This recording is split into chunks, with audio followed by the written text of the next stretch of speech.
ಎಲ್ಲರಿಗೂ ನಮಸ್ಕಾರ. ನಾನು ನಿಮ್ಮ ಮುತ್ತು. ಇವತ್ತಿನ ಈ ಒಂದು ವಿಡಿಯೋದಲ್ಲಿ ವಿಶ್ವ ಯೋಗ ದಿನದ ಸುಂದರ ಕನ್ನಡ ಭಾಷಣವನ್ನು ನೋಡ್ತಾ ಹೋಗೋಣ ಬನ್ನಿ. ಹಾಗಾದರೆ ಈ ಒಂದು ಮಾಹಿತಿ ಇಷ್ಟಪಟ್ಟರೆ ಒಂದು ಲೈಕ್ ಅನೇಕ ವಿಡಿಯೋಗಳಿಗೆ ಪ್ರೋತ್ಸಾಹ ತುಂಬ ಸಿಗುತ್ತೆ. ಇನ್ನೊಬ್ಬರಿಗೆ ಶೇರ್ ಮಾಡಿ ಅಂತ ಅನೇಕ ವಿಡಿಯೋಗಳಿಗಾಗಿ ಚಾನಲ್ ಸಬ್ಸ್ಕ್ರೈಬ್ ಆಗಿ. ಹಾಗಾದರೆ ಇವತ್ತಿನ ಈ ಒಂದು ವಿಡಿಯೋನ ಶುರು ಮಾಡೋಣ.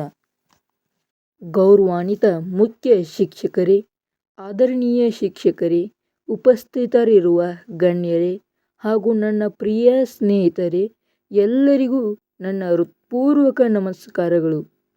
ಇಂದು ನಾವು ಇಲ್ಲಿ ವಿಶ್ವಾದ್ಯಂತ ಆಚರಿಸಲಾಗುವ ವಿಶ್ವ ಯೋಗ ದಿನಾಚರಣೆಯ ಮಹತ್ವವನ್ನು ಅರಿತುಕೊಳ್ಳಲು ಸೇರಿದ್ದೇವೆ. ಪ್ರತಿ ವರ್ಷ ಜೂನ್ 21ರಂದು ವಿಶ್ವ ಯೋಗ ದಿನವನ್ನು ಆಚರಿಸಲಾಗುತ್ತದೆ. ಈ ದಿನವು ವರ್ಷದ ಅತ್ಯಂತ ಉದ್ದವಾದ ದಿನವಾಗಿದ್ದು ಯೋಗಾಭ್ಯಾಸಕ್ಕೆ ವಿಶೇಷ ಮಹತ್ವ ಹೊಂದಿದೆ. ಯೋಗವು ನಮ್ಮ ಭಾರತದ ಹೆಮ್ಮೆಯ ಪರಂಪರೆಯಾಗಿದೆ. ಸಾವಿರಾರು ವರ್ಷಗಳ ಹಿಂದೆ ನಮ್ಮ ಋಷಿಮುನಿಗಳು ಯೋಗದ ಮಹತ್ವವನ್ನು ಜಗತ್ತಿಗೆ ಪರಿಚಯಿಸಿದರು. ಯೋಗ ಎಂದರೆ ಕೇವಲ ವ್ಯಾಯಾಮವಲ್ಲ, ಅದು ದೇಹ, ಮನಸ್ಸು ಮತ್ತು ಆತ್ಮದ ನಡುವಿನ ಸಮತೋಲನವನ್ನು ಸಾಧಿಸುವ ಒಂದು ಜೀವನ ಪದ್ಧತಿಯಾಗಿದೆ. ಇಂದಿನ ಆಧುನಿಕ ಜೀವನದಲ್ಲಿ ಜನರು ಹೆಚ್ಚು ಒತ್ತಡ, ಆತಂಕ ಮತ್ತು ಆರೋಗ್ಯ ಸಮಸ್ಯೆಗಳನ್ನು ಎದುರಿಸುತ್ತಿದ್ದಾರೆ. ಇಂತಹ ಸಮಯದಲ್ಲಿ ಯೋಗವು ನಮಗೆ ಆರೋಗ್ಯಕರ ಮತ್ತು ಸಂತೋಷಕರ ಜೀವನವನ್ನು ನಡೆಸಲು ಸಹಾಯ ಮಾಡುತ್ತದೆ.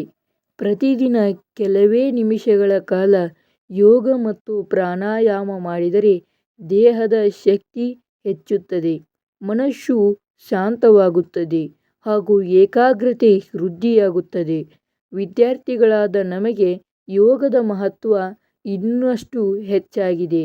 ಯೋಗಾಭ್ಯಾಸದಿಂದ ನಮ್ಮ ನೆನಪಿನ ಶಕ್ತಿ ಹೆಚ್ಚುತ್ತದೆ, ಓದಿನಲ್ಲಿ ಗಮನ ಸಹಾಯವಾಗುತ್ತದೆ ಮತ್ತು ಆತ್ಮವಿಶ್ವಾಸ ವೃದ್ಧಿಯಾಗುತ್ತದೆ.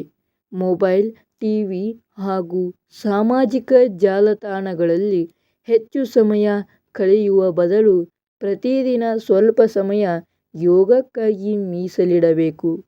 ವಿಶ್ವದ ಅನೇಕ ರಾಷ್ಟ್ರಗಳು ಇಂದು ಯೋಗದ ಮಹತ್ವವನ್ನು ಅರಿತು ಇದನ್ನು ತಮ್ಮ ಜೀವನ ಶೈಲಿಯ ಭಾಗವನ್ನಾಗಿಸಿಕೊಂಡಿವೆ. ಯೋಗವು ಭಾರತದಿಂದ ವಿಶ್ವಕ್ಕೆ ನೀಡಿದ ಅಮೂಲ್ಯ ಕೊಡುಗೆಯಾಗಿದೆ ಎಂಬುದು ನಮಗೆ ಹೆಮ್ಮೆಯ ವಿಷಯವಾಗಿದೆ. ಆದ್ದರಿಂದ ನಾವು ಎಲ್ಲರೂ ಪ್ರತಿದಿನ ಯೋಗ ಮಾಡುವ ಸಂಕಲ್ಪ ಮಾಡೋಣ. ಆರೋಗ್ಯಕರ ದೇಹ, ಶಾಂತ ಮನಸ್ಸು ಮತ್ತು ಉತ್ತಮ ಜೀವನಕ್ಕಾಗಿ ಯೋಗವನ್ನು ನಮ್ಮ ದಿನಚರಿಯ ಅವಿಭಾಜ್ಯ ಅಂಗವನ್ನಾಗಿಸೋಣ. ಕೊನೆಯಲ್ಲಿ ಯೋಗ ಮಾಡಿ ಆರೋಗ್ಯದಿಂದಿರಿ, ಸಂತೋಷದಿಂದಿರಿ ಎಂಬ ಸಂದೇಶವನ್ನು ಎಲ್ಲರಿಗೂ ನೀಡುತ್ತಾ ನನ್ನ ಮಾತುಗಳನ್ನು ಮುಗಿಸುತ್ತೇನೆ. ಧನ್ಯವಾದಗಳು.